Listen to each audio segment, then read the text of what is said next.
रश्मि सामंत कनिष्ठ शिक्षयित्री जाजपुर जिला बिलंग यहाँ नुआ नुहे दीर्घ 8 मास है गोटे घोषणा होती कि जूनियर शिक्षक जो कनिष्ठ शिक्षक अच्छा योजना भित्तिक से नियमित हेले बोली सरकार डेंगुर पिटुंट कि नियमित हो सारे किंतु आम जापारू आम के गोटे जिओ आसवा कथा जोटा विधिवत भाव आमको रेगुलर बोली गोटे मान्यता दब से एजाए आसीपारी ना बारंबार गोटे प्रतिश्रुति आसूची कि प्रक्रिया चालू रही है प्रक्रिया केते दिन ए प्रक्रिया आमको ठकवाई नुहे तो आम आज आसीचु पुणी थे आम आसी 2 मास तले पुणी थे आज आसचु से दिन बुझी जाइलु ना सरकार आमर लोक सरकार आम प्रिय मुख्यमंत्री कहते माने आमर झील आसीज गण शिक्षा मंत्री बुझेदे आम बुझी भी गलु किंतु बुझीबार बुझेबार से जो पार्थक्यटा टे अधिक होगा बोधे आमको पुणी आसवाक पड़ा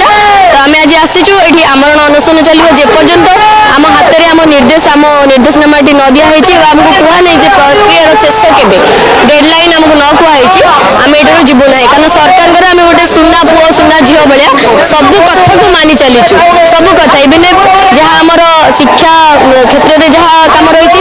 बाहर भी सरकार जेकोसी कम एवं पुणी सेंसस ड्यूटी भी आसूची बहुत सारा जिनस अच्छी आम रेगुलर नहेकि भी से सब कम करुचु जोटा गोटे रेगुलर टीचर करुचु तो कौन एत पातरंतर कौन एत माने आम प्रति अवहेला तो यहाँ सरकार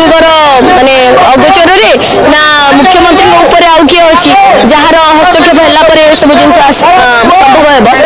आमको दयाकोरी अवगत करे आम कि शुणा चाहूना बाहाना चाहूना आमर सब गोटे रिजल्ट दरकार जमी आम रिजल्ट ओरिएंटेड आम सरकार को रिजल्ट करके देखा सेमती सरकार आमको आम अधिकार दिखाते